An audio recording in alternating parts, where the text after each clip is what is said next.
Halo, namaku Rini. Aku seorang karyawan di salah satu perusahaan swasta yang berjalan di bidang minuman ringan. Tugasku ada pada Pekin. Sebagai ketua divisi membuatku harus selalu siaga pada kejadian apapun. Hal sering terjadi adalah macetnya mesin untuk packing karena tersangkut oleh label yang akan dipasang.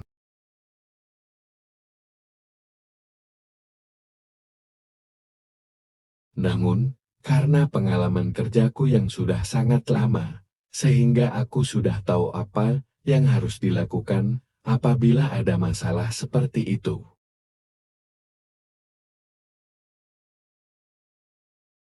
Aku tinggal bersama kedua orang tuaku yang kebetulan masih sehat walau di usia sudah sangat tua.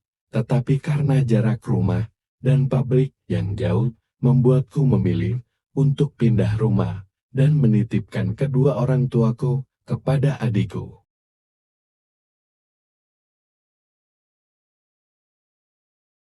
Rumah baruku tidaklah besar, hanya cukup untuk 2 kamar tidur yang rencananya akan ditempati oleh temanku, Nina.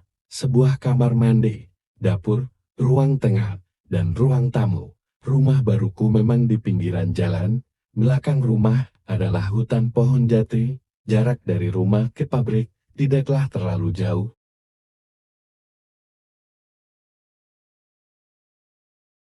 Hanya perlu menempuh waktu 5 menit menggunakan sepeda motor. Tidak ada yang aneh rumah baruku ini. Semua tampak normal dan tidak ada gangguan apa-apa. Sebulan kami sudah menempati rumah ini. Rumah yang tidak pernah sepi oleh lalu lalangnya kendaraan pribadi dan bunyi-bunyian dari hutan pohon jati.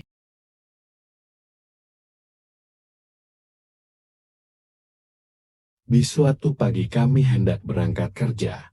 Nasi lauk seadanya menjadi sarapan kami.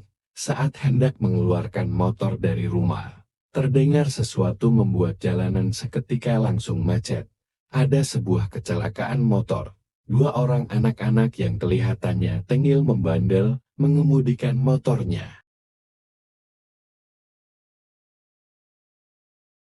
Dengan kencang lalu terjatuh, darah pun terlihat bercucuran dari kepala mereka. Tidak menggunakan helm adalah penyebab utamanya.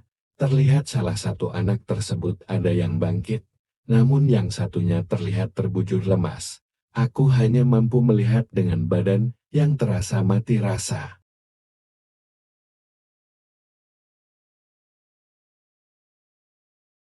Seketika ada kerumunan masyarakat yang berusaha menolong anak-anak tersebut. Sebuah mobil bak mengangkut kedua anak tersebut ke rumah sakit terdekat. Sedangkan motornya yang rusak dibiarkan begitu saja di pinggir jalan, dan lalu lintas mulai lancar kembali. Tanpa disadari aku menangis saat melihat kejadian tersebut. Tiba-tiba ada seseorang yang menepuk bahuku, ternyata dia Dinan. "Hei, sudahlah, ayo kita berangkat," ucapnya. Aku mengangguk dan berkata bahwa lebih baik dia yang mengendarai motor karena diriku masih shock. Untung saja dia menerimanya, karena jalanan yang masih padat membuat kita sedikit terhambat. Waktu yang ditempuh sedikit agak lebih lama dibanding biasanya. Sesampai kita di pabrik, Nina langsung menuju kantornya, dan aku menuju tempat packing untuk memeriksa keadaan. Aku dan Nina berbeda tugas. Dia bertugas di marketing, saat aku di tempat packing.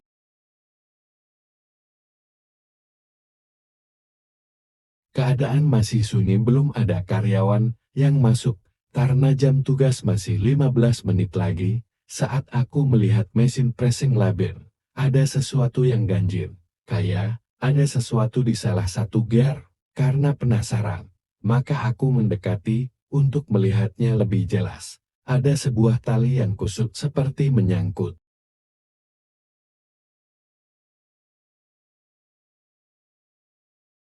Aku julurkan tanganku untuk meraih tali tersebut. Tiba-tiba saja mesin menyala, sehingga gear itu berputar dan tanganku yang menyangkut di antara 2 gear pun putus. "Tolong, tolong!" teriakku. Tiba-tiba seorang satpam menepuk pundakku dan bertanya, "Ada apa, Bu?" Aku yang kaget langsung sadar bahwa ternyata tidak terjadi apa-apa dan mencoba mengatur nafas yang sempat tidak beratur. "Gak apa-apa kok, Pak," jawabku. Dan satpam tersebut kembali ke posnya. Aku coba menggerakkan tangan kananku untuk memastikan tidak apa-apa dan beranjak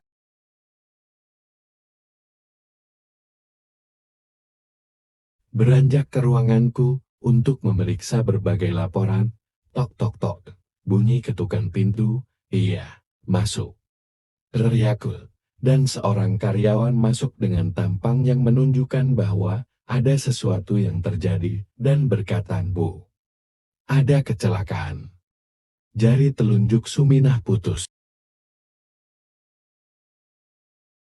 Aku yang kaget langsung menuju tempat kejadian sambil berusaha menelpon rumah sakit terdekat untuk meminta penanganan gawat darurat.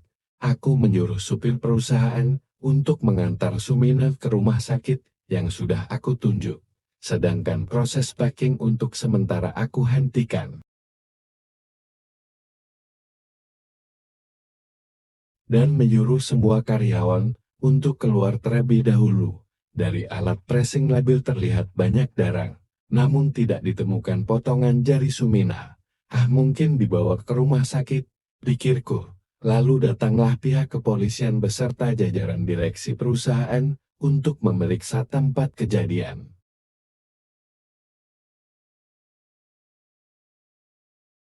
Dan aku dimintai berbagai keterangan. Setelah 30 menit dimintai keterangan, aku memilih menyendiri di ruang kerjaku. Aku terpaku pada jam dinding sembari memikirkan apa yang terjadi sebenarnya. Pagi ini aku melihat kecelakaan motor. Aku mengalami hal seperti mimpi, bahwa tanganku terputus. Yang akhirnya justru terjadi pada salah satu karyawan. Aku membuka laci meja kerjaku, dan aku terkejut melihat potongan jari telunjuk yang dilumuri darah. Aku menangis histeris sambil menutup hidung dan mulutku. Aku keluar ruangan dan memberitahu kepada semua yang ada di sana bahwa aku menemukan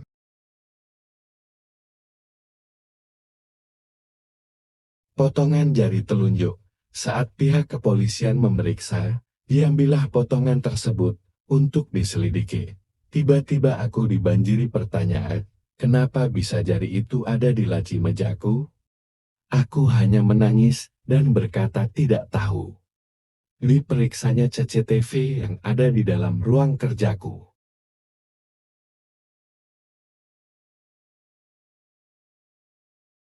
menunjukkan ada seorang karyawan yang menaruhnya. Iya, aku ingat.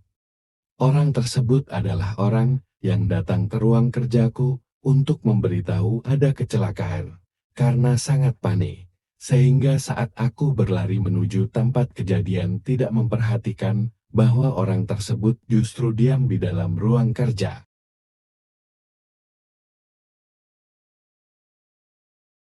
dan menempatkan potongan jari tersebut. Dia yang memberitahu kalau ada kecelakaan.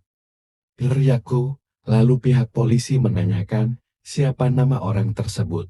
Namun aku tidak bisa menjawabnya. Aku seperti asing dengan wajahnya. Bahkan saat beberapa karyawan ditanyai tentang orang tersebut,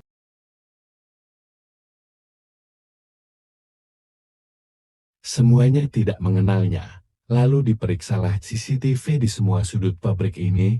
Saat rekaman CCTV yang menunjukkan aku didatangi seorang satpam, aku teringat sesuatu. Satpam tersebut sangat mirip dengan karyawan yang menaruh potongan jari telunjuk di laci meja kerjaku.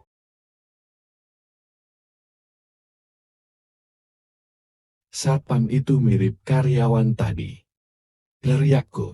Lalu semua mata langsung tertuju padaku. Bahkan managerku langsung diajak keluar ruangan oleh salah seorang anggota polisi, tutup gerbang dan suruh semua karyawan masuk. Teriak seorang polisi, yang disusul dengan pemasangan garis polisi di beberapa tempat.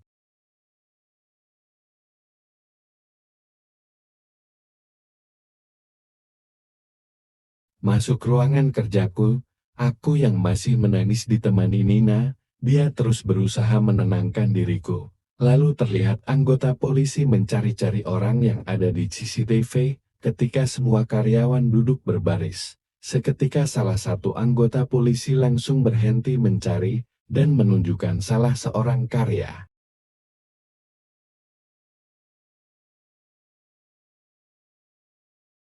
Karyawan tersebut seperti enggan berdiri, hingga akhirnya dengan gerakan yang sangat cepat tangan karyawan itu mengambil sebuah pisau dan menusuknya tepat di dada polisi tersebut. Sontak semua anggota polisi langsung mengarahkan senjata ke karyawan tersebut.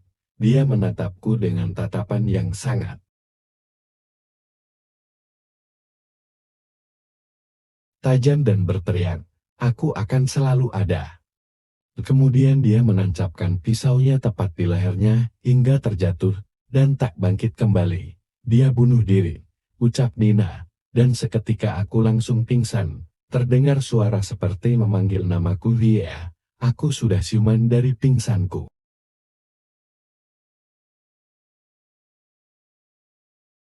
Nina dengan senyumnya yang khas memberitahuku bahwa semua masalah sudah selesai, namun aku merasa seperti ada yang sengaja menerorku.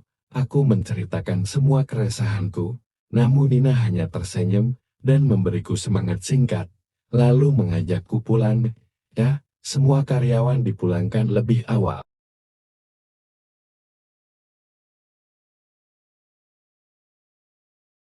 Sesampainya di rumah aku langsung mandi untuk membersihkan tubuhku dari noda-noda yang ada. Tapi tiba-tiba seperti ada suara sesuatu yang jatuh. Aku langsung mengeringkan badanku dan melihat sisi rumah yang sudah berantakan. Nina terbujur kaku dengan darah di sekujur tubuhnya. Aku rapatkan dadaku ke Nina. Tak kusangka Nina dibunuh. Hai bodoh. Di sebuah teriakan dari belakang diriku, aku menengok ke arahnya, dan aku terkejut melihat wajahnya. Wajah penuh dandan dengan jahitan-jahitan, di mukanya membuatnya terlihat menyeramkan. Seketika dia melempar golok besar ke arahku, yang tepat mengenai kepalaku. Tentu saja aku mati seketika. Bagaimana aku bisa menceritakan semua ini? Aku yang gentayangan merasuki tubuh pelaku dan menceritakan semua ini.